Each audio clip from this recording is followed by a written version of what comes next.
rocket with respect to where you are right now? Rocket is downrange 9 miles. It's a clear, sunny day in Florida. We've got a great view, and we're very excited to be here.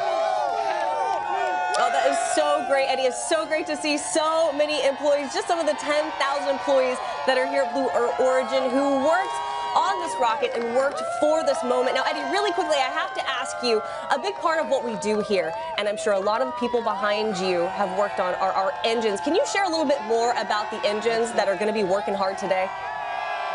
Yeah, Tabitha, look, the upper stage, 2B3U's mega Delta V, mega performance, and the aft section, 7B4s, 3.85 million pounds of thrust, but we're going to be louder.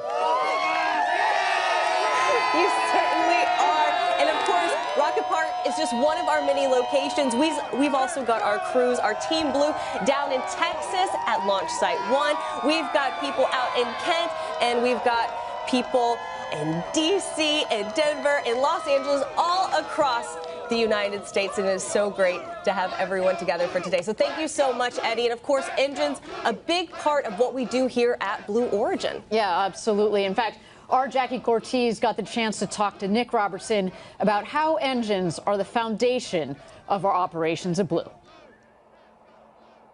Nick, thanks for being here today. Tell us some of the big accomplishments and what are you looking forward to in the next year? Yeah, so one of our biggest goals this year was continuing to increase our production rate, both for our B4 engines, 3U engines and 7 engines. So we roughly doubled our production rate from last year. Wow. For B4, something like almost tripled it for B3U.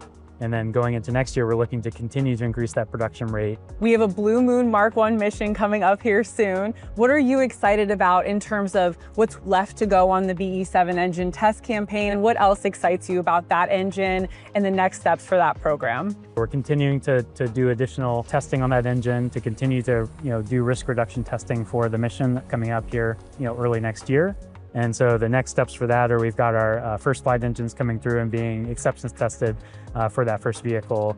We just hit a big milestone with our customer, the United Launch Alliance, and you delivered how many engines to them? So we've delivered 30 engines to ULA, and so that's a really exciting milestone for us. We have Testian 4670 at NASA Marshall Space Flight Center. We also work with NASA Marshall at Testian 116 on the BE7 engine. How does that partnership with NASA help you on the engine side? It's really fantastic to have those test assets and test stands available to us to really just continue to ramp our testing cadence across all the engine programs. We're testing multiple times per day at this point across not just BE7, but also BE4 and BE3U. A lot of test data, that's a lot of learnings that then feeds into being able to increase our production rate, continue to refine our designs and make them better every day.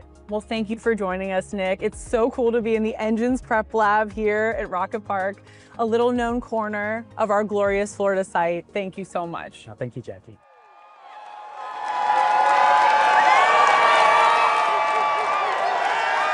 We've got Huntsville, Alabama. We've got Kent, Washington. We've got Van Horn, Texas. And of course, we have Rocket Park, Florida. We are also ready to see NG2 take to the skies. This moment is palpable, isn't it? Oh, absolutely. There's our headquarters, Kent, Washington. They've got the beach balls. It's kind of like they're down here with us in Florida. They are just absolutely jacked for this moment. As we said, we want to take these 2 payloads to space so that they go on their way to Mars. But we want to see today, we've been working on this a long time, the first stage of that rocket come down to land for the first time ever. That's what we're here for. And we're also so excited to see Escapade launch and learn so much more about Mars. But right now, let's actually take a moment to talk about New Glenn's flight profile. So take a look on your screen and follow along with us. First, we have 7 BE4 engines that will lift New Glenn off the pad with 3.8 million pounds of thrust. So then New Glenn will eventually go supersonic and right at about 40,000 feet or 12 kilometers up. New Glenn is going to reach what's called max Q, or maximum dynamic pressure. This is when the stress on the vehicle is at its highest. So if we punch through that, we're feeling pretty good about this launch. At about 3 minutes into flight, the engines are going to turn off, marking the end of the boost phase, and the reusable first stage is going to begin its journey back to Earth. Right, the booster will reorient itself using the reaction control system. There will be a re-entry burn, and then the autonomous system will guide the booster back. And finally, there is going to be a landing burn, landing the booster on the Jacqueline that right now is out at sea about 375 miles offshore. So that's the first stage, but separately, we've got the second stage that has separated, obviously, from the booster. At that point, the two BE-3Us, Blue Engine 3U, U for upper stage engines, are going to propel the payload into orbit. At about 400,000 feet or 120 kilometers up, the fairings, that's kind of like the shroud on the top of the rocket that's protecting the payloads, they're going to jettison off. They're going to fall off. The payload at that point, Escapade, the two twin satellites, are going to deploy at about 33 minutes into flight. So there is kind of a gap between the point where we separate the second stage from the first stage, and after it's had two burns to where we deploy the two satellites. And Escapade is really a pair of satellites, and they're going to technically deploy 30 seconds apart. And then at about 38 minutes into flight, that's when our Viasat tech demonstration will turn on. So there's a lot of great things and a lot of exciting things happening today with NG2. There it is on the pad, the booster so appropriately named Never Tell Me the Odds. And Ariane, earlier, I kind of misspoke. I said we're ready for terminal count. I'm ready for terminal count. You're so excited. You're like, let's fast forward here. The energy is so good. That is coming up shortly at about the T-4 minute mark. But right now, we're at L-8 minutes and 45 seconds. And we know we have a lot of people who are looking to the skies today.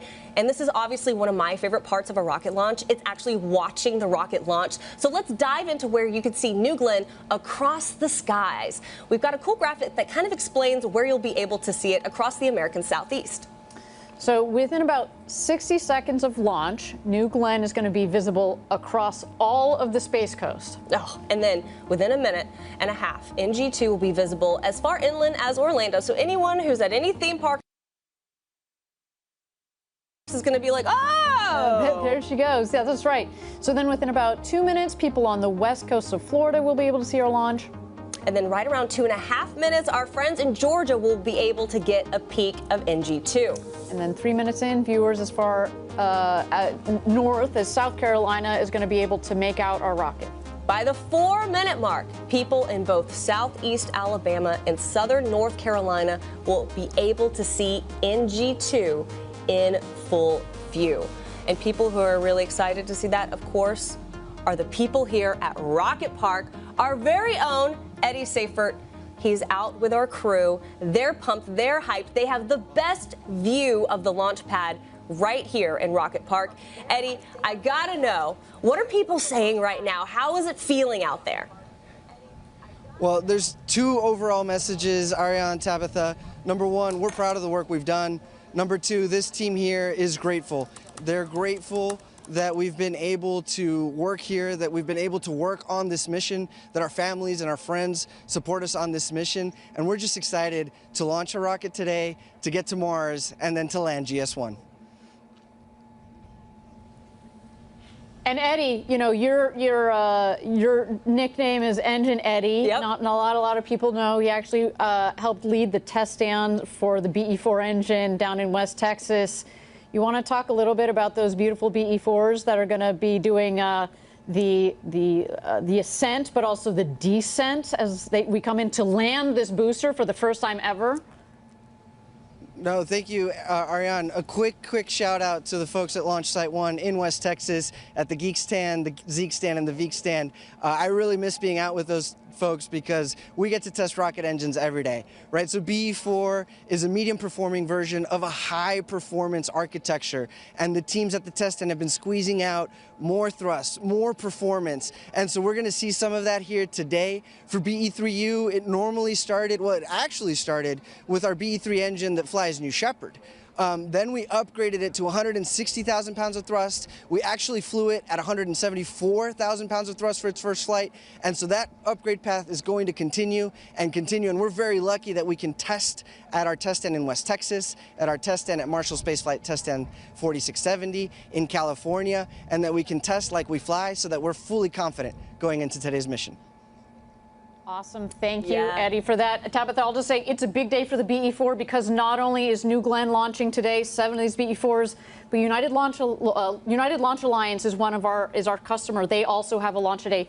Not today, BE-4s are not flying with ULA, but we want to give our customer there a shout out for their launch as well. Well, speaking of customers, let's talk about Escapade for a second. We have just enough time. We are awaiting that final terminal count coming out at T-4. But Escapade, it is a pair of these twin satellites, and it's doing something really unique, something that it hasn't done. I had the opportunity actually earlier to talk to Dr. Joe Westlake. Earlier in the week, I got to talk to Dr. Nikki Fox, and two big things happening that have never happened before. We are launching in a window that you would normally not launch in to make it to Mars. Normally, you have this tight window that you have to launch in, but right now, those satellites are going to go up, and they're essentially going to go into this kind of coast phase until it's time for them to launch. And the second thing, for the first time ever, two different satellites are going to be orbiting Mars and learning more about the atmosphere, and that is going to get us into such a special place when it comes to what we understand about the Martian atmosphere, eventually sending, of course, more robots and eventually humans to Mars. So very exciting to have Escapade and NASA be our customers today for NG2. All right, so finally, it's that time I was so excited about, to listen in for that final go, no-go poll as we move through the final steps before launch and we inch towards terminal count. Let's listen.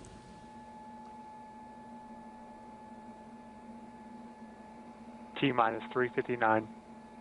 TCS active. TCS active. AFSA safety timer started. AFSS safety timer started.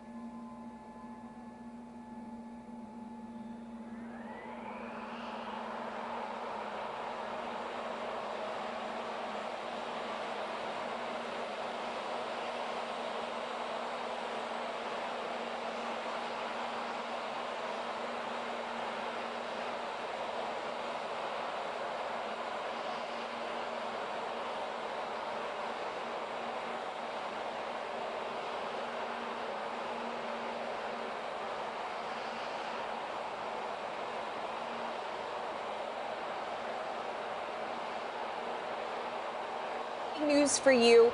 We are in terminal count. They did the final go, no-go poll. New Glenn is ready to launch, and we've transitioned into that terminal count. Now, from here on out, you'll be hearing from our flight ops, Patrick Moore. And from here, the vehicle is also running fully autonomously on software. So our engineers are hands off. They've got their eyes on their screens, but the rocket is in control of itself at the moment. Yeah, right now they're continuing to condition the propellants on the second stage using chilled helium. You can tell the rocket is nice and cool.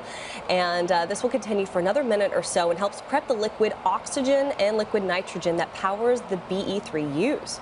Oh, liquid oxygen and liquid hydrogen. Sorry, that is for the upper stage. That's right. And then also on the first stage, we've got. Oh, hold on a second. There's Kent. Hello, Kent. They're ready for a rocket launch here at 2 minutes to go to launch. One interesting thing to watch here, a couple of things. One is that the 7 engines start in a stagger start.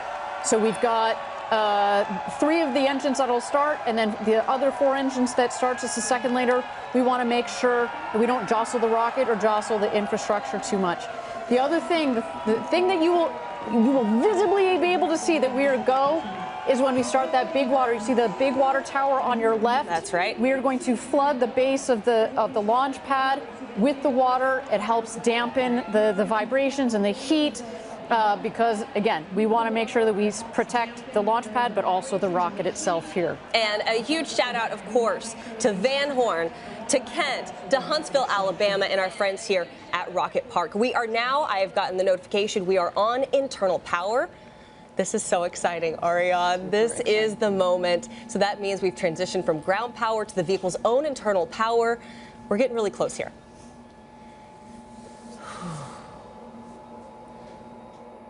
T-minus 1 minute. T minus 60 seconds. Range green. AFSS flight enabled.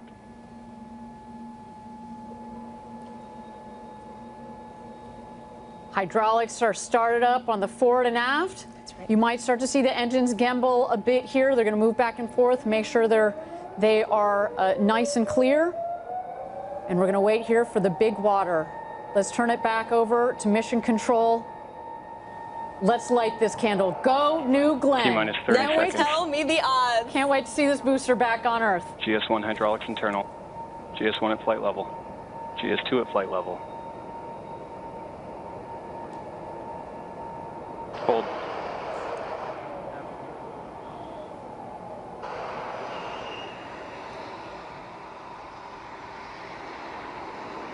All right, as we've seen here, our team has decided to go into a hold at T minus 20 seconds.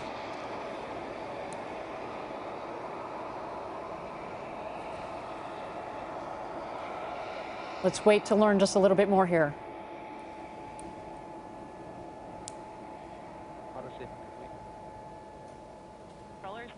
Auto safing complete.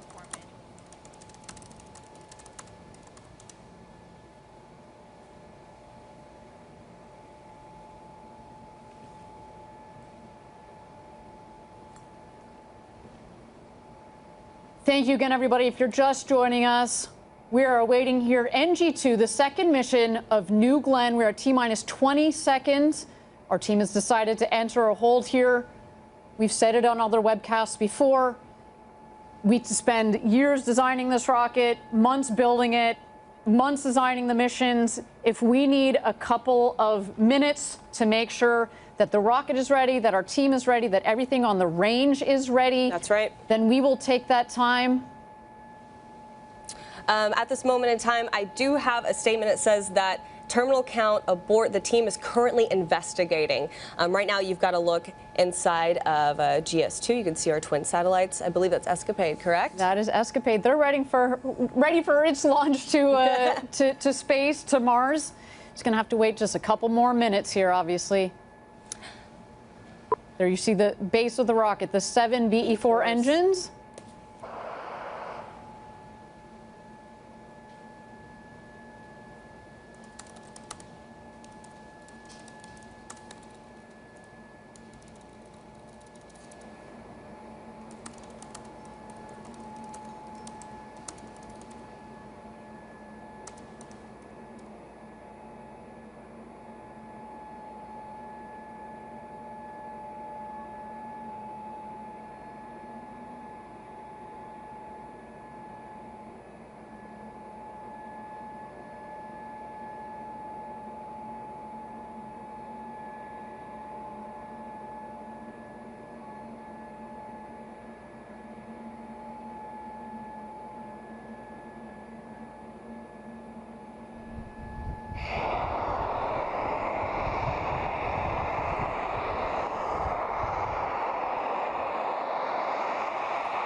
All right, if you're just joining us, this is NG2. We are at T minus 20 seconds. We are currently in a hold because we had a terminal count abort. Our team, like I said, is currently investigating. So while everything is getting sorted out, we're going to toss it back over to NG2 on the pad and give you more information as it becomes available to us.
Welcome back, everyone. You are currently watching the webcast for NG2. Right now, our team is investigating, and we are expecting them to reset the clock.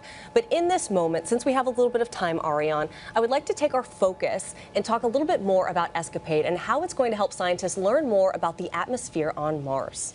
Our friends over at NASA put together this great explainer on the importance of Escapade. Let's take a look.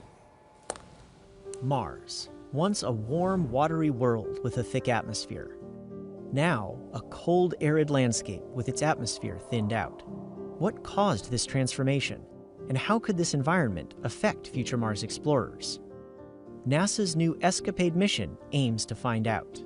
The Escape and Plasma Acceleration and Dynamics Explorers mission will help us understand Mars's climate history using 2 spacecraft in orbit for the first time. Escapade gives us what you might call a stereo perspective, 2 different vantage points simultaneously. This will allow us to really make measurements we've never made before. The mission is studying the planet's real-time response to the solar wind, a relentless flow of particles from the sun that have stripped away the Martian atmosphere. Escapade's twin spacecraft fly in 2 different formations to see how Mars responds to the solar wind in both time and space. The first formation allows Escapade to observe rapid changes in the Martian atmosphere caused by sudden variations in the solar wind. When we have 2 spacecraft crossing those regions in quick succession, we can monitor how those regions vary on timescales as short as 2 minutes up to 30 minutes. In the second formation, Escapade will study both the solar wind and the upper atmosphere of Mars simultaneously for the very first time. We'll have 1 spacecraft in the solar wind so we can measure what's coming in, and then 1 spacecraft closer to Mars. This will help us understand the cause and effect of what's happening when space weather comes to Mars. Escapade will also help us prepare to send human explorers to the Red Planet. For example, Escapade will give scientists more details about Mars's upper atmosphere that future astronauts will use to send radio and navigation signals around the planet. Escapade's work could also help keep future Mars explorers safe. The atmospheres can provide a shield that protect humans and other assets on the surface from things like solar radiation or intergalactic radiation. So it's important for us to understand how the atmosphere is changing. NASA's heliophysics fleet is looking at the sun's influence, and with Escapade, we'll now have multi-point measurements at Mars, which will help us have a more comprehensive picture of what's happening throughout the solar system.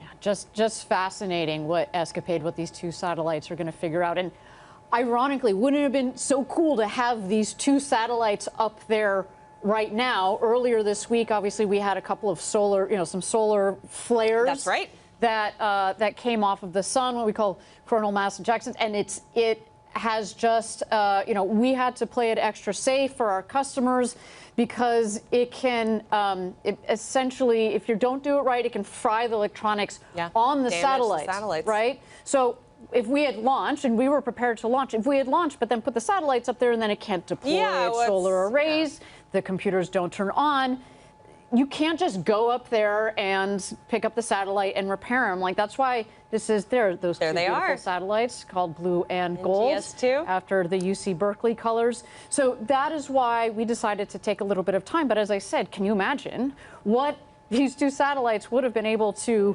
observe if they were already in, the Martian orbit? But yeah, for the future, they're going to be up there and doing, taking plenty of data in to be able to do analyses, of course, for our friends at NASA and all of us that are helping build future missions to go to Mars, both for robotics, satellites, but also, fingers crossed, one day for humans. That's right, Ariane. So if you're just joining us right now, you are looking at New Glenn NG2 out there on the pad. Let's take a moment, toss it back over to the rocket while our team is investigating an issue.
All right, welcome back, everyone. You are looking at NG2 out there on the pad.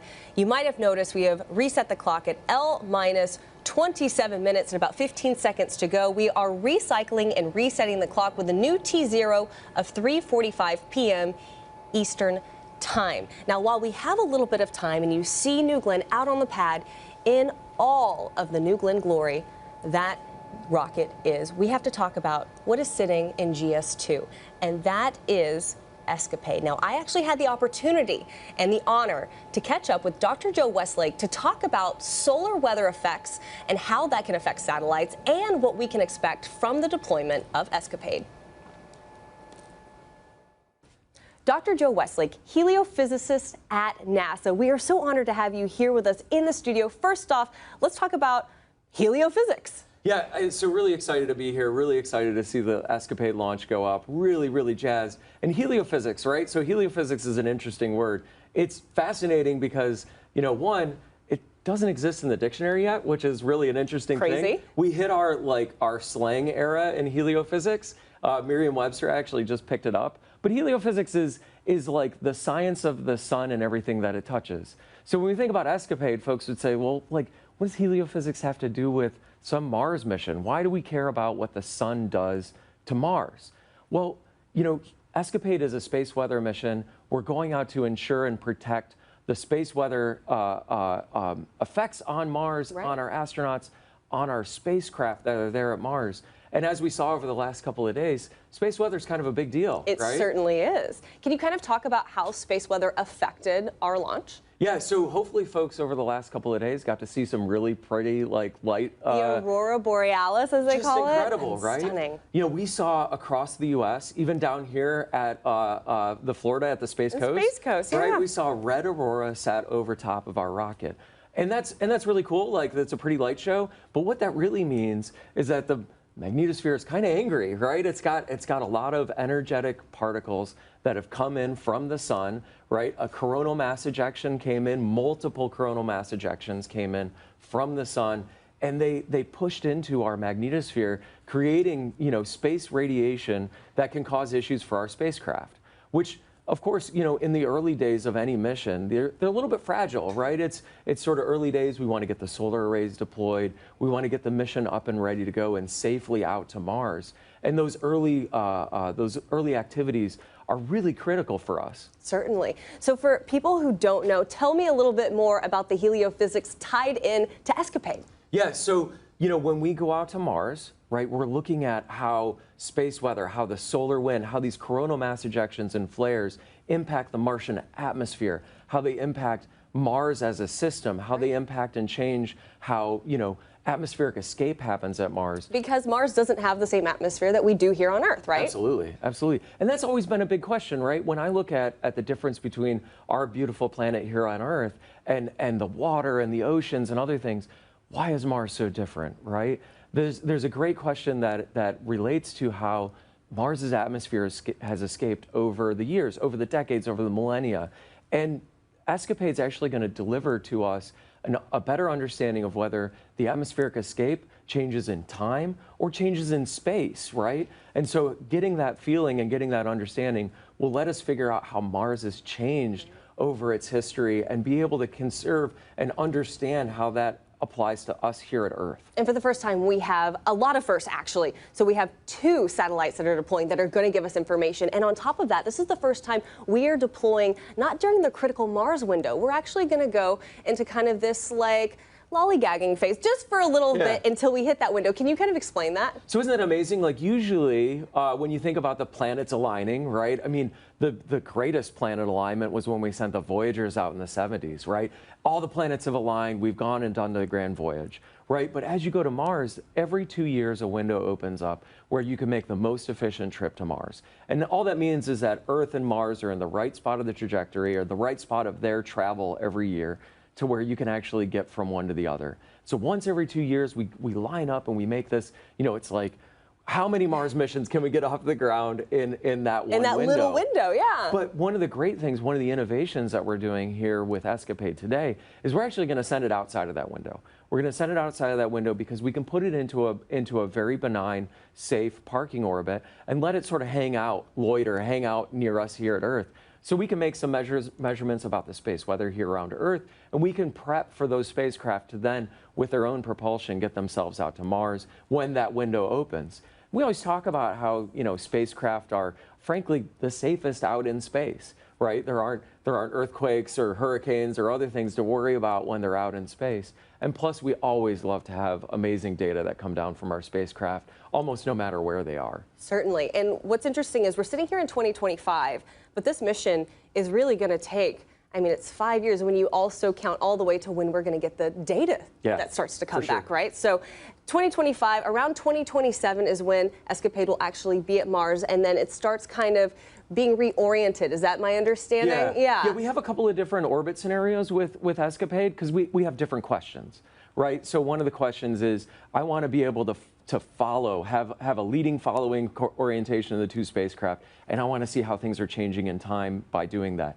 But then we're also going to spread them out in longitude, so like east-west. And we're going to try and fly them somewhat side by side. But then we're going to ask questions that are like, okay, what's the inside the Martian atmosphere versus the outside? And there's a lot of dynamics and other things that we can do with these, you know, really two very capable spacecraft that we're sending out to Mars. And another cool thing about your job is you get to work with Dr. Nikki Fox. I was able to grab her into our webcast the other day. Yes. But today's a special day for her, right? Yeah, it's a really special day. So, you know, when we talk about having rockets and lighting candles and other things, you know, this is her birthday. So we get to light a candle today. I think it's going to be really amazing to be able to, Quite the birthday candle. Obviously, we're not going to blow it out until we get Escapade up and moving, but quite the candle, and it's amazing. Well, then let's send it off to Dr. Nikki Fox. Happy birthday, Dr. Fox, and go NG2. Yeah, excellent. Go New Glenn, go Escapade, and we're just so jazzed to be here. And we're so grateful to have you as a customer. Thank you so much. Thank you so much.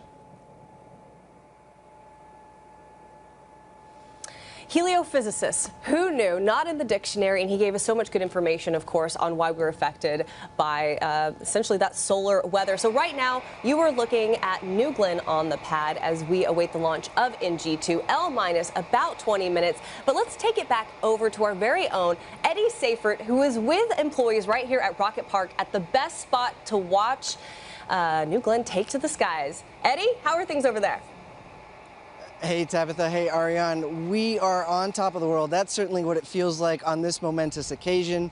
And you know, I changed up the view a little bit. Behind me, you see Lunar Plant 1. That's our newest building at Rocket Park. Now, Rocket Park sits on 250 acres of what used to be an orange grove. That was pre-2016. Since 2016, we've added 2.5 million square feet of production space. And our newest building, it's building the lunar landers that are going to help NASA and help Blue Origin return to the moon, this time to stay.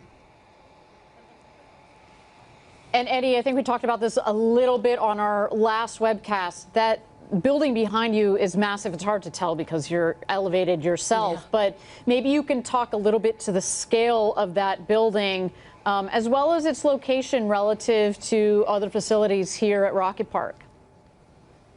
That's right, Ariane, if you're ever driving on Space Commerce Way, you'll see it. You'll see just how massive it is, right? If I'm standing on top of the world and that building's even taller, it's tall enough to house the 16-meter tall lunar lander, which is twice as big as the Mark 101 Pathfinder that we're gonna launch to the moon later this year. When that lunar lander lands on the moon, it will be the largest lunar lander to have ever landed, and we're just going to get bigger from there. So we're very excited about Mark 1 later this year or early next year, and then Mark 2 to return humans to the moon, this time to stay. And you mentioned the co-location. So the fact that we can be co-located with New Glenn means that we can encapsulate that very large lander in the very large New Glenn fairing here on site, and then we can drive it out to our integration facility to essentially place it on top of the New Glenn vehicle, much like we have Escapade today. Eddie, thank you so much. Always so great to talk to Eddie because he can talk at hours and at length about anything to do with engines, with lunar, and of course, he's our hype man out there with everyone here at Rocket Park. Thank you again. If you didn't notice, on his shirt actually are little lunar landers as well. But right now, we're going to toss it over to New Glenn on the pad as we await the launch of NG2. And in about 30 seconds here, we're going to hear another go pulse. So let's go ahead and listen in.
Welcome back, everyone. You are currently watching NG2. Now, we are awaiting the go poll for terminal count. Right now, we're in a hold and we're getting more information. But do stay with us. Keep your eyes on that screen because New Glenn is out on the pad and looking absolutely fantastic.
All right, everyone, you have your eyes on New Glenn. This is NG2. We're at L minus 18 minutes and about 40 seconds. Now, coming up at the 17-minute mark, we will have that poll for terminal count. But Ariane, right now, I want to talk about how incredible this rocket is, how unique this rocket is. Can you kind of walk through for our viewers what makes this vehicle so unique? Sure. It's a two-stage vehicle. If you were able to tune in on Sunday, you saw a little bit of this explanation. But basically, when you talk about a two-stage vehicle, all that means, for those of you that are not rocket nerds like us, is that we're just stacking a rocket on top of a rocket. GS1, Glenn Stage 1, is the one on the bottom. It pushes Glenn Stage 2, the rocket on the top. And then on top of Glenn Stage 2, GS2, you see that shroud in there. That's the payload fairing. In the payload fairing today are our payloads, NASA's Escapade, the 2 satellites. But what makes this rocket so special? We're going to land the first stage. The first stage is reusable. And what's cool about this first stage in particular is, we've had our New Shepard program, our suborbital program. We've learned so much from that rocket program. And there's actually some interesting similarities between the two, but also some differences. Up here, you see that we've put we call them now the forward fins at the top. Those help with the directional capability. New Shepard also has those. But this one, we also have the strakes. We want to be able to essentially fly this rocket back home and relight the engines. So it's a beautiful rocket. I cannot see it do its thing this first time in just a couple of minutes here. I know, and at L-17 minutes, let's listen in for that go poll for terminal count.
All right, guys, we have New Glenn on the pad, and the reason I have my computer in front of me is so I can tell you these great things. So we are go for terminal count. At L-15 minutes and 30 seconds, you are watching NG2 New Glenn on the pad, the booster so appropriately named Never Tell Me the Odds, Ariane, and a great day to fly. A beautiful day to fly. Looks a lot better than it did on Sunday. We were just constantly fighting the Florida weather down here.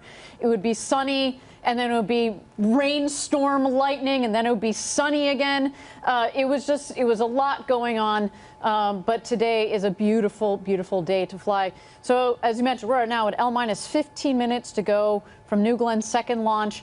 And Tabitha, you recently had the chance to chat with our CEO, Dave Limp, about NG2, today's mission, and what this mission means for science and for our company. Yeah, you can see Kent right there on your screen. Hey, guys, giving you lots of love right here from the desk. Also thinking about our guys in Huntsville, Alabama, Van Horn, Texas, and of course, right here in Rocket Park. Now, when I got to talk to Dave, not only did he share his message to the more than 10,000 employees here at Blue Origin, some of which you see on your screen, but also how important NG2 is to focus on for our customers. This is a really big moment for Blue Origin. Can you tell me how NG2 compares to NG1? Yeah, I think NG1 was obviously our first mission. There was lots to learn, and we did learn a lot, and unbelievably successful in that we made our goal, which was to get to orbit. This time we're going to be a little bit more ambitious, and we want to not only get to orbit, but we have our first paying customer this time with Escapade and get them off to Mars. That's the first part of our goal, and then the second part of the goal is to land the booster out on Jacqueline. And if we don't, we have more over here in the factory that we're building, but we're going to give it our best shot. Never Tell Me the Odds is pretty fitting for this booster. We are taking our second attempt at landing it for the first time. How are you going to feel if we land it? Well, I certainly will not channel my inner C-3PO. I will be very ecstatic. I would be on pins and needles up to that point, but it would be a huge achievement for the team and for Blue. I think that we have a good chance, but if we don't, like I said, we can build more, but I will be over the moon if it happens. Now, New Glenn is obviously just one of the many systems we have here, right? We have New Shepard, we have Lunar, we have In-Space Systems. How are all of those organizations really working together to further our ultimate goals?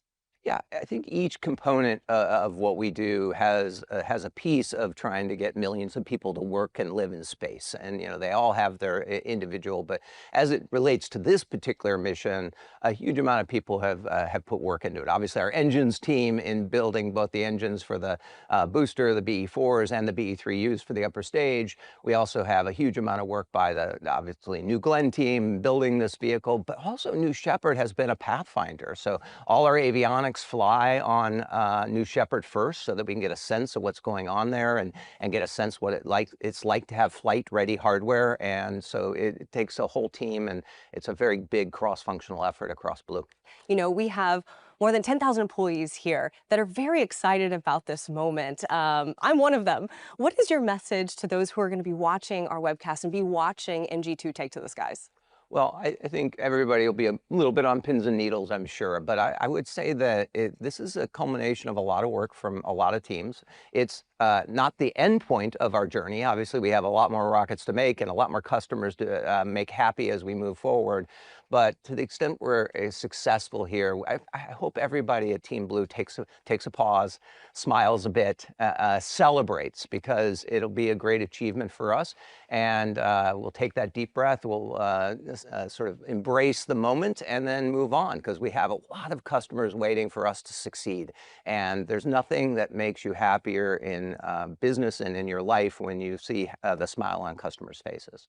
Did you ever think that you would be doing something like this in your career when you're watching your rockets launch? No? No, not in a million years. I was very happy making Fire TVs and Echoes, but it is a boyhood dream, and so to be able to have it, I kind of pinch myself every day and just amazed that I get to wake up and help this and lead this amazing team of people build incredible technology like New Glenn. I mean, and a reference to that, one of the first things they ask you when you come onto Blue Origin is, what is your first memory of space? What is your first memory of space? Yeah, I have a lot of pictures. It turned out my third, fourth, and fifth birthday, I have these old Polaroids of the cake, and they all have rockets on it. I was enamored with rockets as a kid, and never took the path where I thought I'd be running a rocket or a rocket company, but it turns out that it was very early in my life that I had a lot of love for it. And we're so grateful to have you here at the helm. Dave, thank you so much for your time. I appreciate it. Yeah. Obviously, so great to get to talk to Dave, especially when we're kind of on the edge of this historic moment. But like he said, no matter what happens today, we have lots of hardware behind us already in the works. And it's a great day for Blue Origin. And we're so proud of everyone who's been a part of Team Blue up until this point. Absolutely. And you can actually see the difference even between now, today and Sunday. They're getting ready to work on, looks like this one is going to be the next forward. We've got another forward, we've got another aft over here. So we've got a lot of rockets that are coming down the line. But we're just feeling pretty good about, okay, cautiously optimistic. We know how difficult this is. I'm going to lose my mind if we land this booster today. But as we mentioned, we've got other hardware coming down the line. Yeah, and landing the booster, it's no easy undertaking. Now, our team, including myself, recently had the opportunity to spend a day at sea with our Jacqueline crew and learn more about the operation of landing and securing the booster. A live look at Jacqueline right there. Now, this is an operation and a moment that will change the course of Blue Origin history. Check it out. The Jacqueline is that landing platform vessel where New Glenn will come down, land, and we secure it and bring it back in. She's 380 foot long, 150 foot wide, and she's a self-propelled vessel. We are the recovery side of the operation. This is where GS1 is going to land, and actually that feather is a center point. We have to leave 4 days before launch. We check all our equipment, and we ensure that everything is working, everything is fully functional. We transit for 300 to 400 miles, depending on how far the landing location is. And once we get there, dynamic positioning allows the thrusters on board here will hold this in position within a range of about 10 feet. We'll have a couple small changes of Jacqueline's position. They're going to feed us new coordinates, right? So we might move 500 yards this direction, a little that way, but we're generally in the area. And right up to like 45 minutes or an hour before, that's our final position. When the booster lands, the ROV will come out. Once it's mated with the booster effectively, we'll start pumping high-pressure nitrogen into the booster, which will allow the detanking process to continue to make the booster inert and safe for us to operate around. These are the transit stands. These are what we actually use to secure GS1 to the deck. Each one of these units is individually controlled. We'll have 6 different operators operating them out under the vehicle, and then we're able to lock out the stands, which basically rigidizes GS1 to the LPV deck and allows us to bring it home. The complexity of what we do out here is pretty important because we operate in such an isolated environment. We're hundreds of miles offshore. We're relying on satellite communication. The one thing about working on the ocean and in the elements, we fight it. It never wants to work with you. The best you can do is just get along with it. I hope people understand how important reusability is to this program. Us being out here and allowing us to retrieve these vehicles and bring back and reuse them, we reduce the cost, we reduce pollution. My favorite part of being Team Blue is how everybody works together as a very cohesive group. This is really, really rewarding just to kind of see everyone marching together towards one successful landing operation.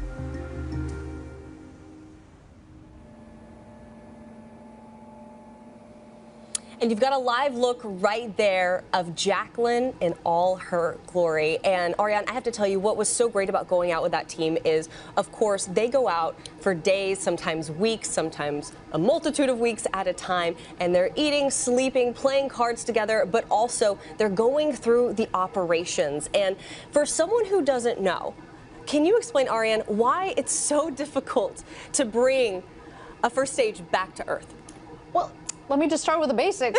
You have a 200-foot tall tower that has just been 120 kilometers up, and we're trying to hit a 150-foot by about 400-foot boat out there, and then the landing pad, as you see, is even smaller than that. Fun fact, the landing pad that you see there, the circle, is the same diameter as the landing pad for New Shepard. So to give you a sense, that's hard. So you've got this huge 200-foot tall tower that's coming in. We're going to slow it down with first a reentry burn, then we're going to do another burn to slow it down, and then we're just with 3 engines, then shut it down to just 1 engine. That's right. And we do have throttling capability on the first stage, and it'll come in for a nice soft landing, because if you think about it, it was full of fuel on the way up. When it comes down, it's essentially an empty fuel tank. So while it is heavy and very tall, there's those engines right there. The 7 BE4 engines, and the center engine is the one that's going to be doing all the hard work as it comes in just in the last seconds there. And so you don't need as much power. We can pull back on the power for a nice soft landing. And when we do, it will be an extraordinary day. But we've talked about it. This is just the beginning. It really is. We will bring this rocket back, we'll refurbish it, we'll examine it. We've got all sorts of thoughts on what we're going to need to do to refurbish the vehicle. But our whole game plan, launch, land, repeat, is to be able to flip this rocket around and fly it again very shortly here. I should say with New Shepard, we landed the first time in November of 2015. And here we are 10 years later. And here we are, well, 10 years later, yeah, but it only took us about 2 months to flip around the first rocket that had ever gone to space and back. So we've got kind of same time scales that we're thinking here. It's not going to, we want to go fast on this. And if you're taking a look at your screen, you see New Glenn on the pad, and on the upper right-hand corner, you see L minus 4 minutes and about 6 seconds. That's going to change to a T minus any moment, and that is really when the vehicle itself is starting to run on its own. We're going to start being able to hear our mission ops, Patrick Moore. AFSS timer enabled.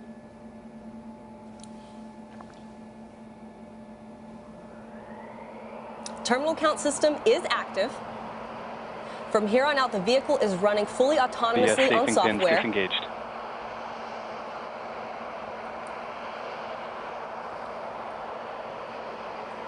T minus 330. Rapid retract armed. Magic charge initiated.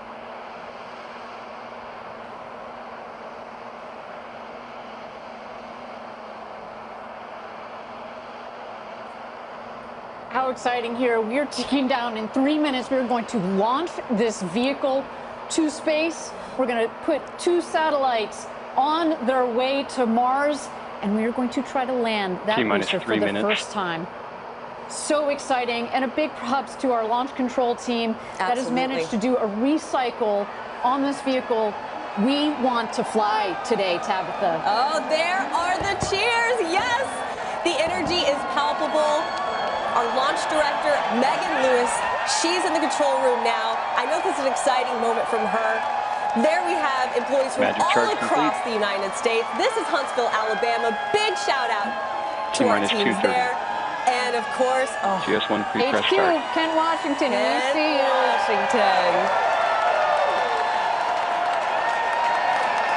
All right, rocket going through its last GS2 motions here, pre-press start. making sure the tanks are pressurized to their proper flight levels. That's right.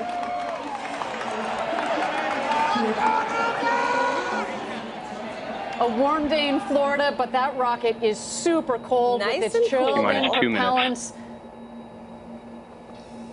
T-minus 2 minutes to go. LNG on the first stage, liquefied, actually liquid hydrogen and liquid oxygen on the second stage.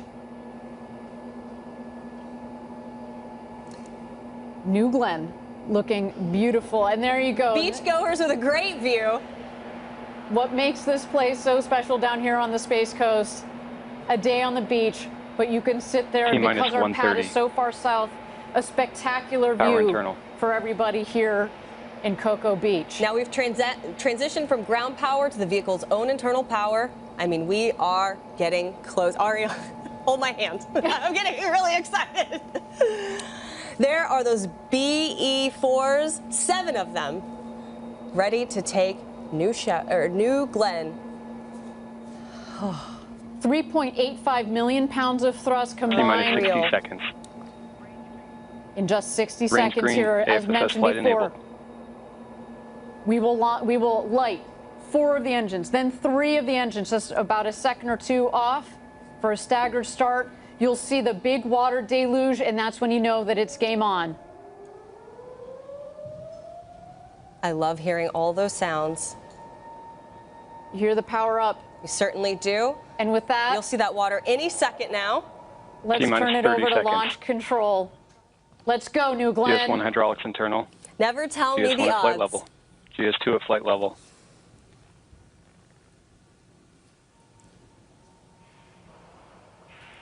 Autopilot enabled.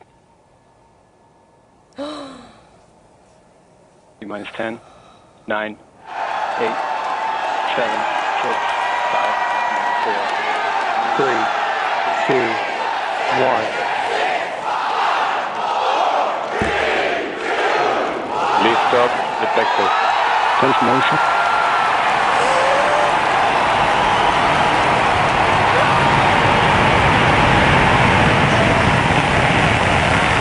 New Glenn has cleared the tower.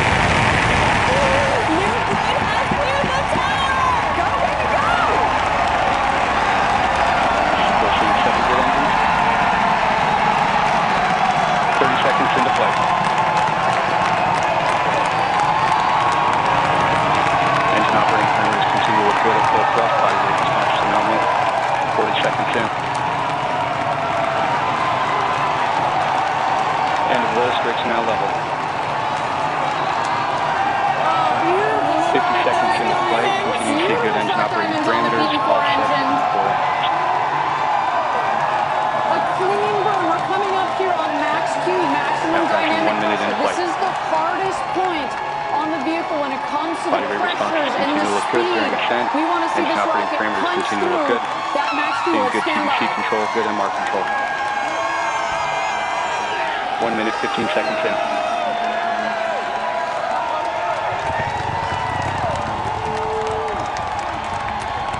Now passing Mach 1, New Glenn is now supersonic. Supersonic! And we can hear the 1 minute, 30 seconds. Engine operating parameters continue to look good at full thrust.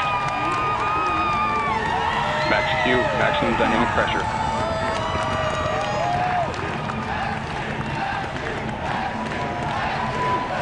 1 minute, 45 seconds in. We have passed max All Q. 7 The V4 level engines is continue to real. look good. Body rate's nominal. Seeing good control on MR and TDC. Acceleration profile nominal. Now passing 2 minutes into flight. BE-4s, unreal.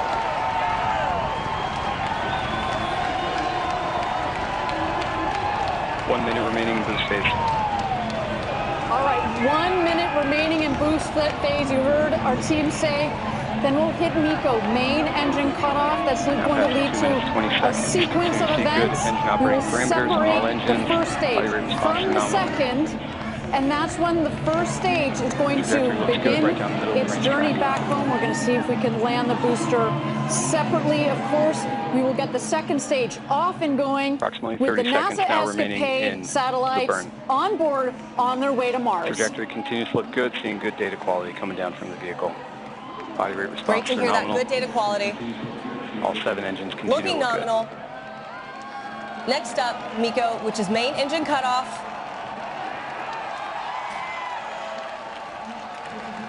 The cheers are real. You can hear them all the way in here. And we have MECO. And we have MECO. And we have good stage set. We have good stage separation. And we have ignition on stage 2. Both engine parameters look good. Ignition. Oh, you see the 2 rockets there. Body rate stamping out nicely.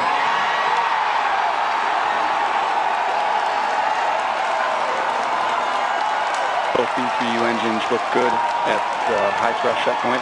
Body rate responses look good.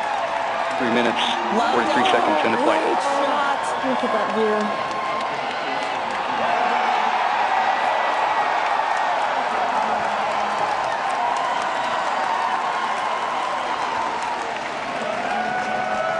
We have good indication of payload fairing jettison. Both B3U engines continue to look good. Body rate response is nominal. Seeing good data coming down from both stages. Great data. We're 4 minutes into NG2.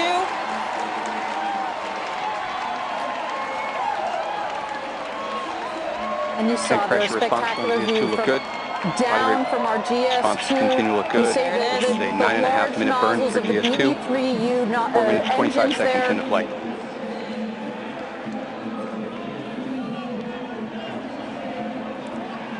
Wow. All right, at 9 minutes is when we're expecting the first stage to touch down on Jacqueline.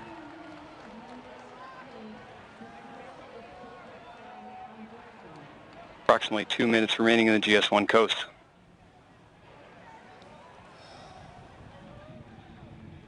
Thank you again, everybody, for joining us for NG2. So far, a nominal mission. GS2 is now 320 kilometers downrange, traveling at 2.8 kilometers per second. Trajectory continues to look good on both stages. Clean separation, clean fairing right down the middle of the range jettison. track. Engine operating parameters on GS2 look good. It sounds like our GS2 is having a beautiful ride. The NASA Escapade satellites are exposed to space right now. And we've got GS1 coming down for landing at T plus 9 minutes.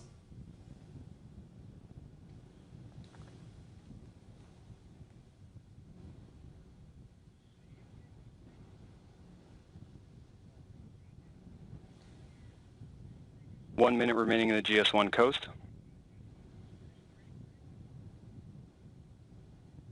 Continue to see good data coming down from both GS1 and GS2. Body rates on both stages look good. The B3U engines look good. Everything looking good, looking nominal. Seeing good TVC and and Ari, MR on this control moment on coming up GS2. is an important one. Trajectory It is. continues to look good. We're going to relight the BE4 engines for the reentry Body burn. rate snowing out on GS1. The exo turn is complete. There you go. It's about 300,000 feet, less than 100 6 minutes, kilometers 30 up there, seconds into coming flight. in for a landing on the Jacqueline, 375 miles offshore, waiting for the first time to land And Blue standing by for Origin's GS1 New Glenn ignition booster shortly. on the Jacqueline.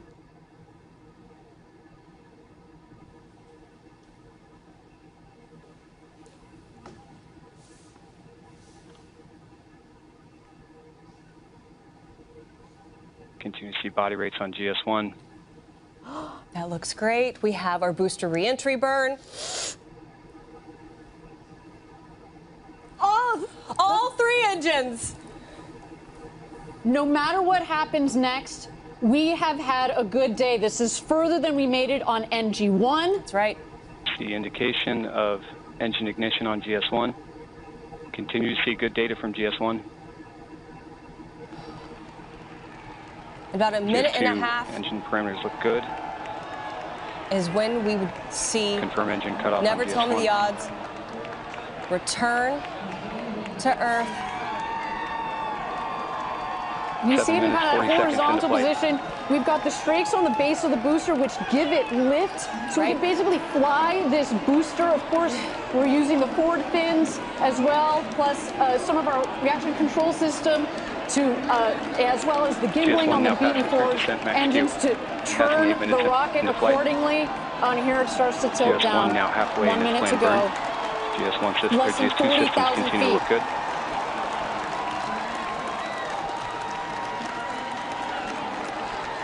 GS2 throttle down complete. Responses look good.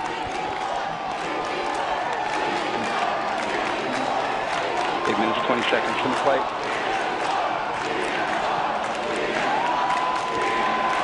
Turning back to landing burn ignition. And we have landing burn ignition. See 3 good engines.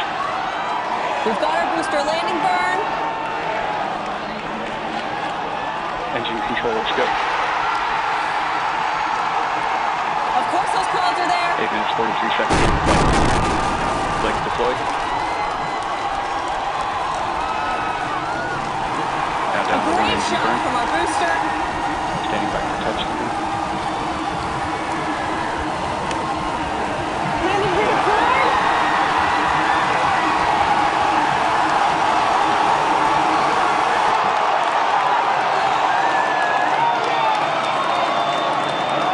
Standing by for touchdown. Touchdown confirmed.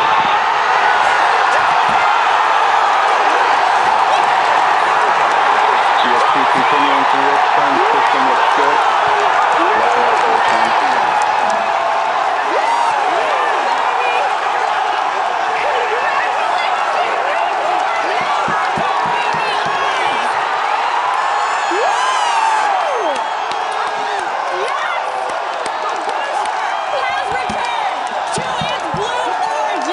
GS2 systems continue to operate well as it's continuing to its planned burn. Operating at the low thrust set point, operation looks good, and good on Mars.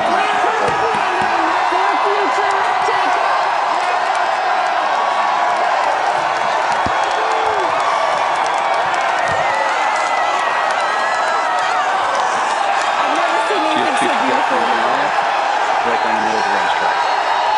10 minutes, 15 seconds in flight.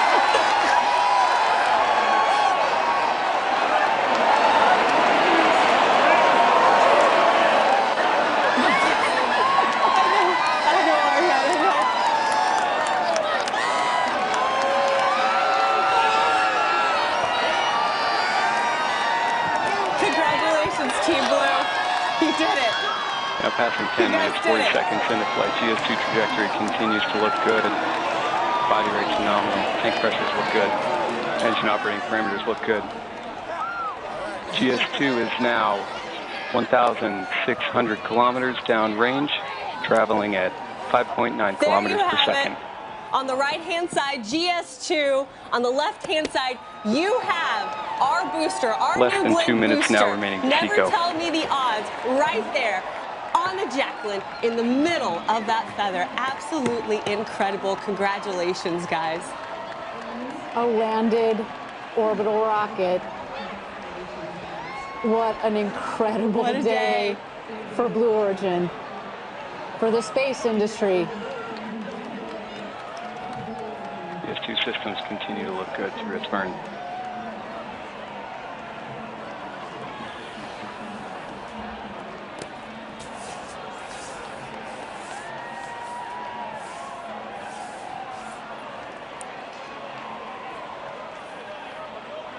I'm speechless, which is rare for me. Approximately 1 minute remaining in the burn. GS2 continues. Of course, on a nominal path. On a nominal path. I need a second to catch my GS2 body rates remain stable. I think I heard my hand banging on the table too much. This 1 TVC and MR. Tank pressures are nominal. Bottle pressures are stable. Oh, I'm getting word they're going to replay the landing. That's something so good, you got to watch it twice. Give it back to us. 12 minutes, 30 seconds in the flight. Look at that.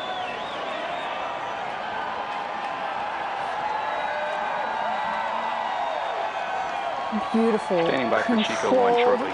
Landing of the first stage of New Glenn with the one central BE4. Let's wait here for our second stage. It's going to cut off its engine. It's done its first burn. NBS Seco GS2 engine cutoff.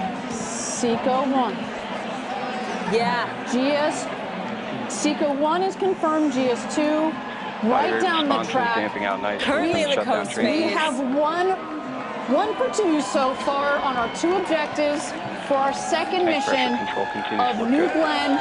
We have landed the booster for the first time ever. And next up, in about 20 minutes here, we are going to separate the blue and gold satellites of NASA's Escapade mission.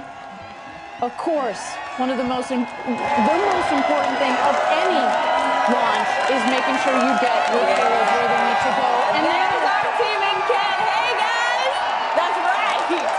Oh, I see the celebration. Huntsville, thank you. Thank you for those beautiful engines. GS2 systems are operating nominally as the vehicle is in its first We coast. love you too, Huntsville.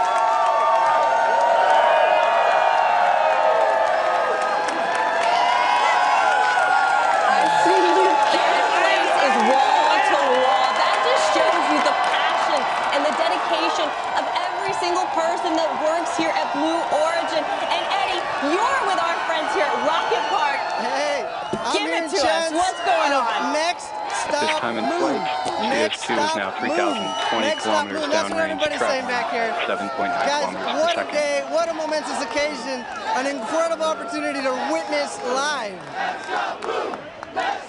Eddie, I'm going to be honest with you. It's so loud around you. They're chanting so loud, and rightfully so. I'm having a hard time hearing you. But you got to tell me, what is this moment like for you, Eddie? You've been here a long time.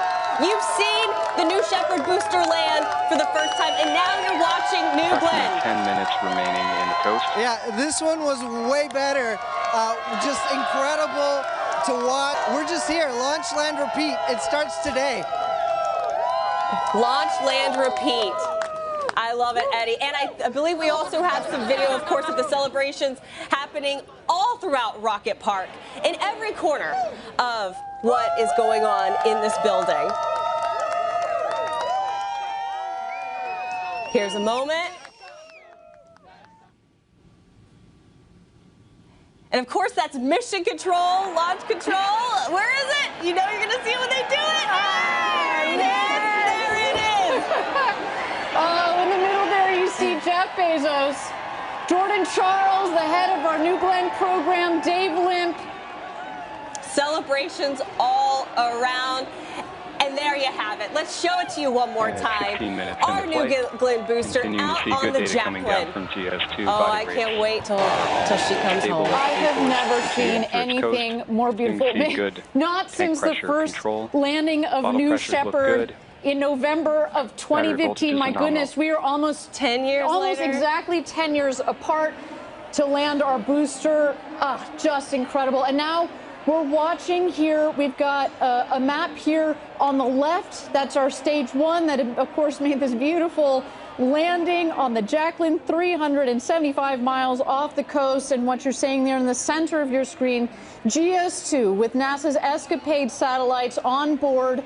We're waiting. We have about another 16, 17 minutes until we deploy the two satellites. That's right. First the blue, then 30 seconds later, the gold to give them some space. And then about 5 minutes after that, we also have what we call a hosted payload on board, a Viasat radio tech demonstrator on board that we will also power on. But right now, All 3 payloads are exposed to space and are on a beautiful flight, a completely nominal flight. That's right. So far on its way to space and waiting for deployment here. And at 17 minutes into flight, landing the booster, of course, was a historic moment for us here at Blue Origin. But the show isn't over. Still tracking, of course, deployment of Escapade. And here's some of the milestones we want you to be aware of over the next 20-ish minutes. All right, at the T+25 minute, the second stage engine will ignite. At T26:44, we're going to have SECO 2, which is that second stage engine cutoff.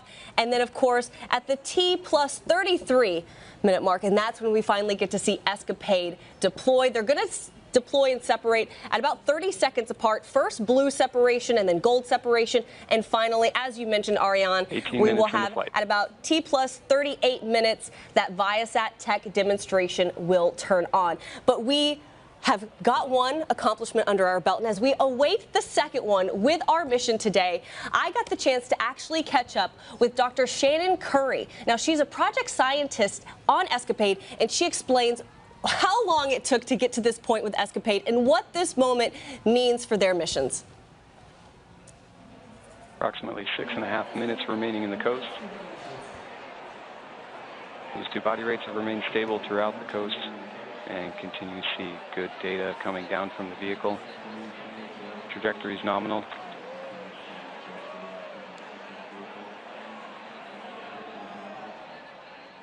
Shannon, can you kind of explain how Escapade really encapsulates the past, the present, and the future? Yes, especially working with Blue Origin. What Escapade can do is tell us about what happened at Mars billions of years ago. It used to be habitable with oceans and lakes of water, but then something happened to its atmosphere. All of that water evaporated and dried up, and now we have this desert that it is today. And that brings us to today, which is that if we understand Mars's atmosphere and what it's doing, we can help protect future assets, especially not just robots landing on the surface, knowing how they enter that atmosphere safely, but it's not an if, it's a when humans actually go to Mars, and that brings us to our future. And so Escapade, working with a company like Blue Origin, is going to change how we get to Mars and how we protect our assets there, our robots and our crewed flight. What is the most exciting part about being a part of this project for you? So the thing I'm the most excited about is that this is going to change how we go to Mars. So we've never done a mission like this at NASA or really in any other part of the world. And using all of these commercial sectors where we're pushing the envelope and we're doing incredible kinds of technology to get low cost, high risk science and get our taxpayers the best bang for their buck, you can't beat that. So can you dive in a little more and explain how both commercial and academic now just partnerships past 20 minutes lead to into something flight, like less than 5 minutes remaining in the coast. The academic environment means you just get to think for a living. You get to think of these ideas, and this is where the theory comes in. But then the commercial partnerships, these are the experiments. And we are now these seeing are the people tank who make pressures it happen. increasing in preparation for the next burn. In academia, all of our dreams at universities happen, and NASA then enables that. So you have this like perfect 3 points of this like pyramid to do incredible and great things at places like Mars. How long has this project been underway? I mean, when did the first idea for Escapade come about, bringing it to today? Rob and I started thinking about this mission back in 2016 and 2017, and it took years of planning and years of iteration until we found the right partners, we found the right spacecraft, we found the right rocket, and here we are today. So we are coming up on 10 years in the making to make this happen. So 10 years in the making to get us to the point of launch. And then once it launches, you have another, let's see, we're in 2025, 2026, 2027, 2028, 2029, another 5-ish years of getting the data before you get the data and then processing that. 5 years of science to me sounds like heaven. So I think for some folks waiting is hard, but for the science team, we are ecstatic. We will take every single bit of data that we can get. And again, with working with our partners, being able to get all of that data and enabling this incredible opportunity to explore not just Mars, but actually the entire trajectory there, that's science waiting to happen. What is your message to all the collaborators who've had hands on Escapade at this moment in time as you're kind of just waiting for it to deploy? To all of our collaborators, 3 minutes remaining to engine ignition. Thank you from the bottom of my heart. We're so excited. We can't wait to work with you. and we're going to totally change how we do things at Mars. As we get ready for launch, my final thoughts are go Escapade, go Blue, and we're so happy to be here. And we're so grateful to have you on the team. Thank you. Thank you so much. Yeah.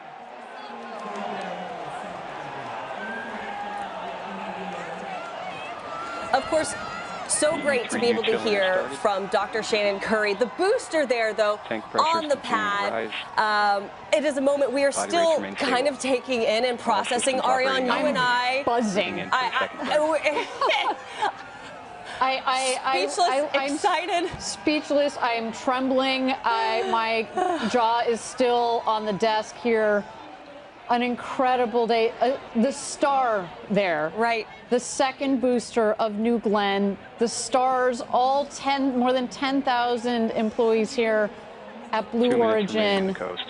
If you guys aren't as in shock as I am, this team has done an incredible job. Absolutely. In the years, in the months leading up to this, in the minutes. There they are. There's the team. That's Kent, Washington, our headquarters. Wall-to-wall people, by the way. To see our launch control recycle like that, to see the team flip around the rocket from a valiant attempt on Sunday, dealing with solar weather that we haven't seen in years. Working closely with our customers, especially with NASA. Thank you for your patience. And there's Huntsville, Alabama. Just an incredible, the epitome of teamwork all the way along to this moment to see New Glenn land. The odds. And if you didn't know, that is what we have named this booster. It has been 10 years, as you said, Ariane, almost to the day. Almost to the day. Since we landed the New Shepard booster, and here we are in this incredible moment. And today, you and I talked about this earlier, today felt like the day. We walked in, and this was it. It felt right. It felt right. I'll tell you, Tabitha, I was there for the New Shepard's first landing. And it was a much different Blue Origin. We had a couple hundred people. There were about a dozen or so of us off this back wooden porch with the radio, listening to launch control call the shots as we saw the New Shepard rocket come down a couple miles downrange with our naked eye. Right. And you lose New Shepard over the horizon, but you saw this billow of dust, and we heard touchdown, and it was this same roar, this elation. But today, as Eddie said, it feels so similar, but it also feels so different in the sense that pressures look good. Getting this rocket to space and to be able to reuse this booster is opening a new chapter for Blue Origin. It's opening a new chapter for the space industry. It's opening a new chapter for space as whole, as not just domestically but internationally, to have more rockets that can be reusable, to have competition on the market, to bring down the cost of accessing space so that our customers, whether it's NASA, whether it's our friends at Amazon Kuiper that have signed up, whether it's Viasat, we want to be able to share this with the world. And as our founder, Jeff Bezos, has said, you know, there's so many organizations that want to go up and access space and use those assets. And he, as an investor, he's seen so many companies that have come to him and said, well, that's nice, but all of these organizations die on the vine unless you can reduce the cost of accessing space. And by having another reusable orbital rocket to be able to do that is huge. I cannot wait to see what this rocket looks like when we bring her back into port in just a couple of days. Bring her back to our integration facility and get a look at this beautiful rocket. What a day. And as we take a look at GS2, right now we are approaching SECO 2, which is second engine cutoff.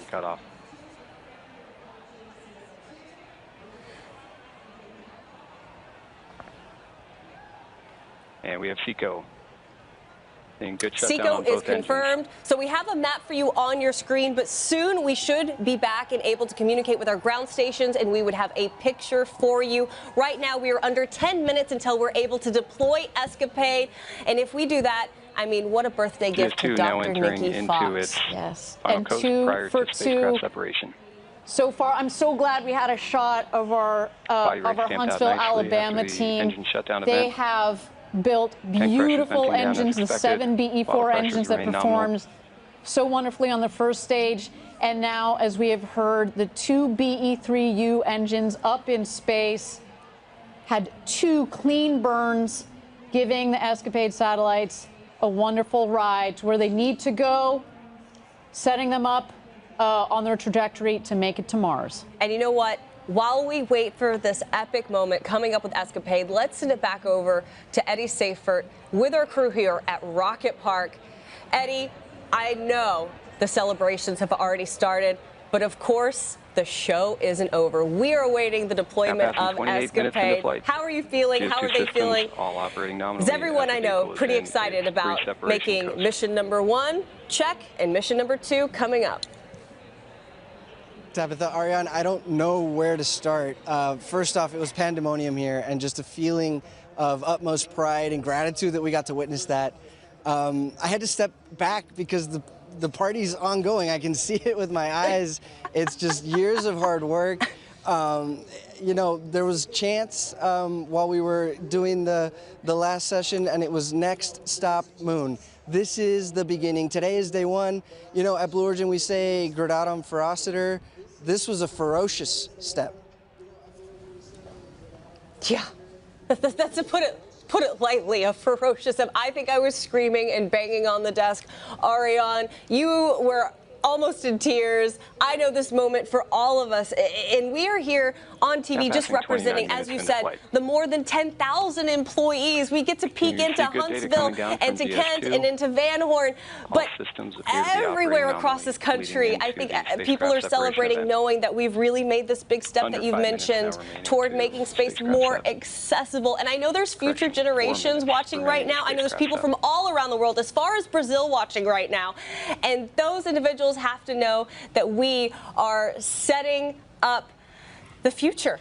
That's the only way I know how to put it. We are setting up the future. Today was a monumental step for that. Well, you know, you see future generations. I actually got a photo from my husband who has my babies propped up and watching this.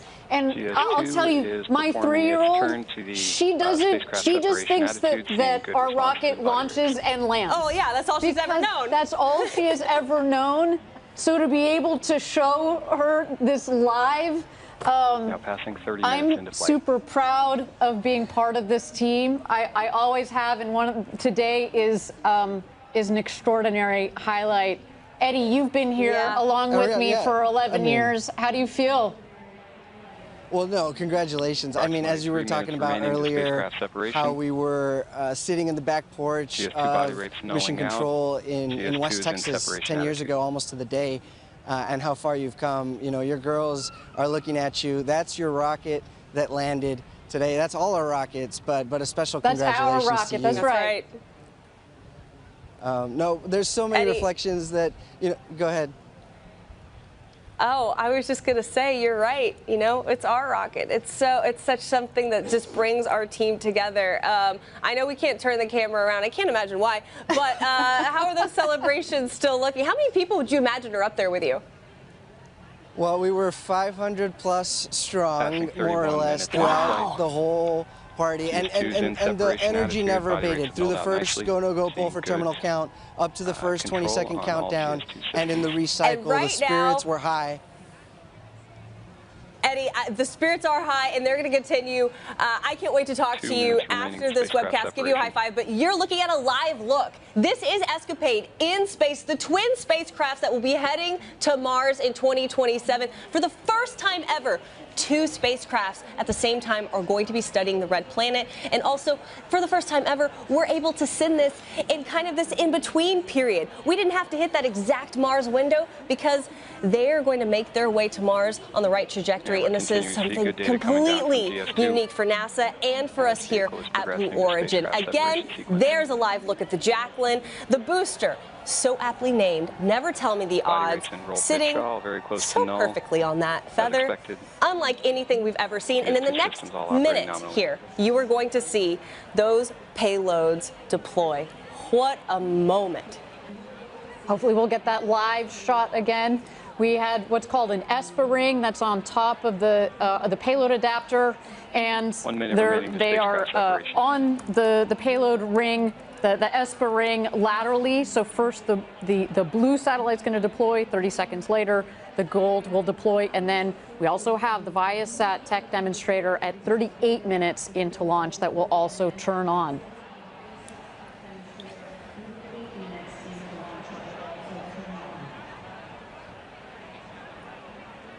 Yes, you can follow along right here on your screen.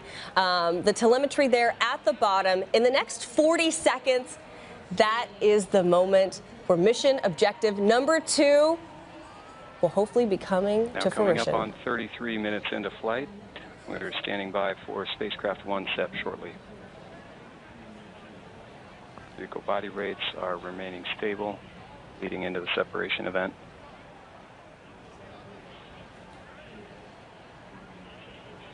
Standing by for spacecraft SEP.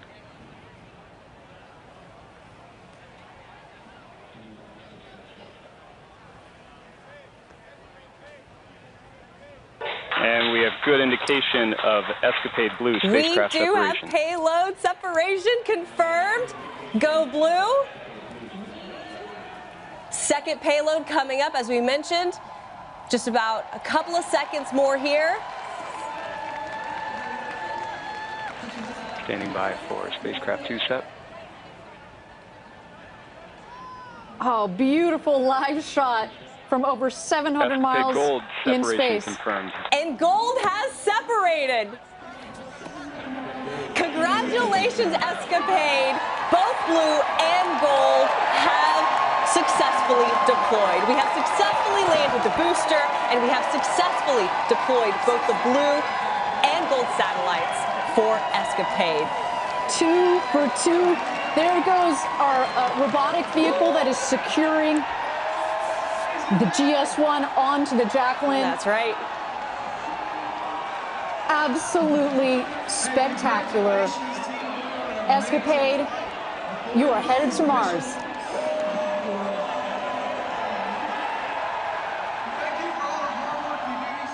And so there you go, our automated robotic vehicle. To be very clear, we didn't clarify this earlier. There are no people on the Jacqueline right now. It's just that robotic vehicle that is going around the rocket, making sure that we definitely We're safing the vehicle. We're safing the vehicle and making sure that those landing legs are pegged down. The seas are nice and calm today. It was a rough ride the last couple of days out there. But of course, we want to make sure that our 200-foot tall rocket out there on the Jacqueline is nice and there it goes, is nice and stable. And shortly after, we will of course have the Harvey Stone, which is the boat that has our team out there. They will approach the Jacqueline, and we will put our team up there as well as soon as the rocket is stable, we want to make sure, of course, that it's essentially neutralized, make sure the propellants are nice and stable, if not completely purged from the system, as well as have a stable rocket out there. Safety is number one. But Tabitha, we are 2 for 2 on today's mission. NG2, a historic day for New Glenn and Blue Origin. I keep telling you, I'm speechless, and I really am. It has been such an epic day.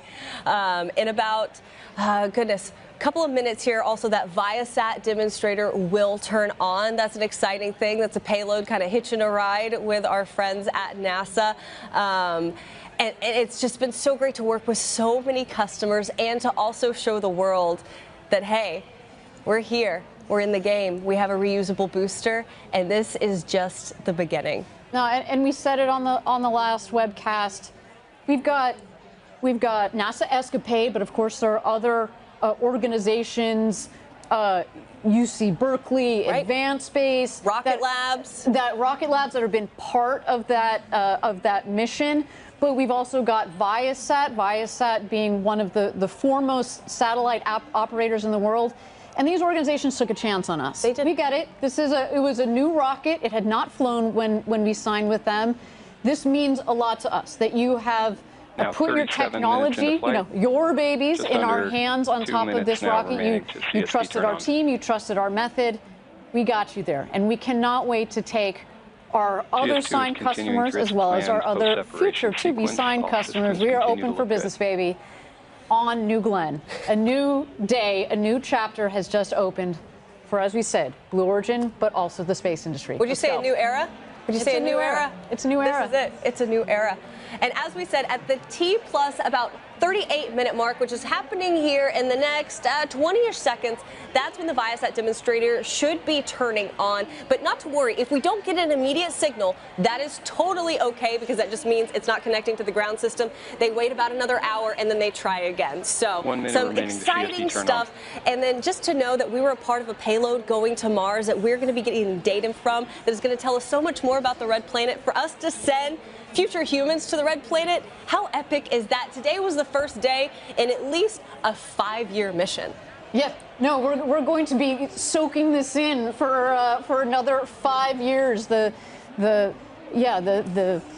power of this mission. We're gonna feel it. It's not just something that's up and back. 30 seconds to CSP turn on. It is something that's up and back. I take that back. Look at that rocket. That rocket is up and back. But the other objective, of course, are payloads with NASA Escapade.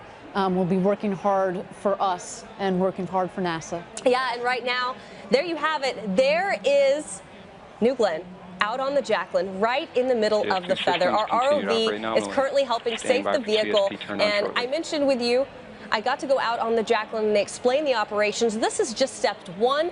Then they're going to be able to go and secure all of those landing legs. And then once everything is good to go, a crew can come right back on the Jacqueline and get ready to bring it back here to Cape Canaveral. And I mentioned this. Oh wait, I just heard CSP has powered on, Viasat has powered on, it has made connection. That's a bonus. That's 3 for 3. 3 for 3. A great day for our customers, and that is really, really important. And you see we've talked about our robotic vehicle that is down there. Right. We mentioned it at the beginning of the webcast. That landing pad is the same, has the same diameter, the landing zone, as New Shepard. I know, New Shepard. And it's only 150 feet wide. So it's about 400 feet long, Jacqueline is, and 150 feet wide. I want you to imagine landing a skyscraper on something that is that size. Incredible. Oh, and then there you have it. There is, of course, we're continuing to monitor GS2, but now we know Escapade is deployed, Viasat is working.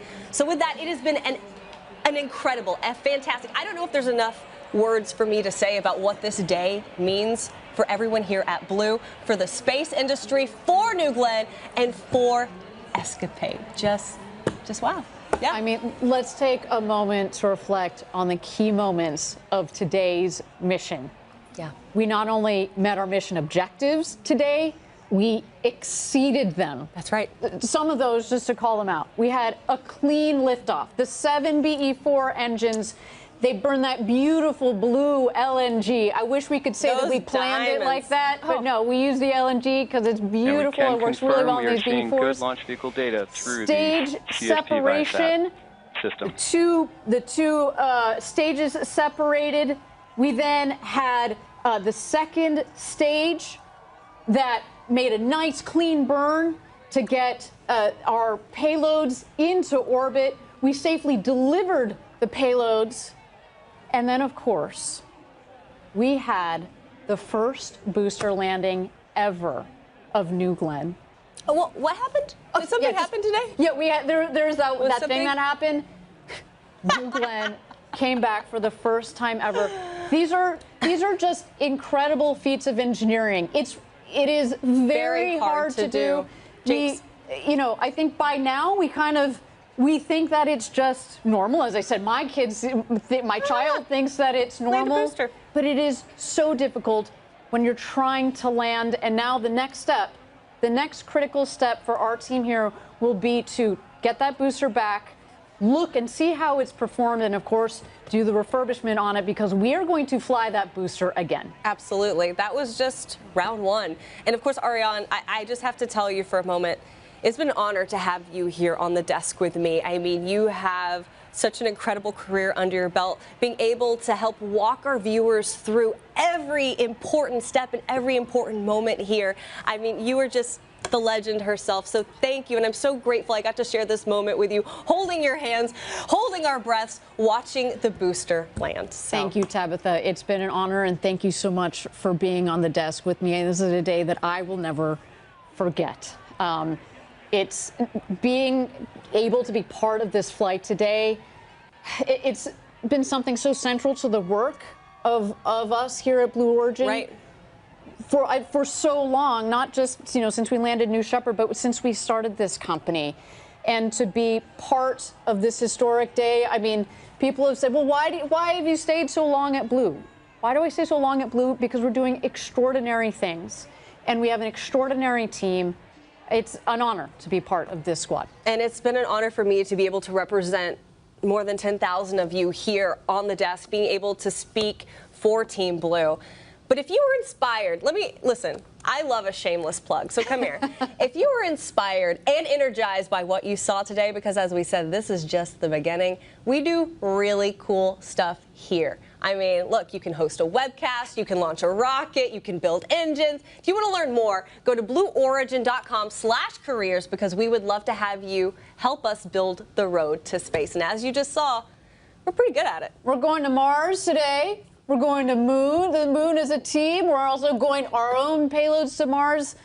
You want to build those? You said build the road to space. Come join us. But hey, maybe maybe you're not ready for that step. That's okay. You still want to help celebrate this moment. You can get some great launch gear in our Blue Origin shop. Pick up the look at that sweet mission patch to capture today's momentous event. Join us. Visit online, shop.blueorigin.com. Yeah, real quick, we have to plug this patch. A couple of things to notice. New Glenn's second stage mission, ascending to Mars with Escapade. Top right, you'll see the nod to NASA's Escapade spacecraft that are orbiting Mars. There's also the New Glenn booster in the landing configuration. You know you want the patch because this is the one that we landed the booster on. And the colors, they represent that red-orange hues of the Martian soil, and the New Glenn's BE-4 engines.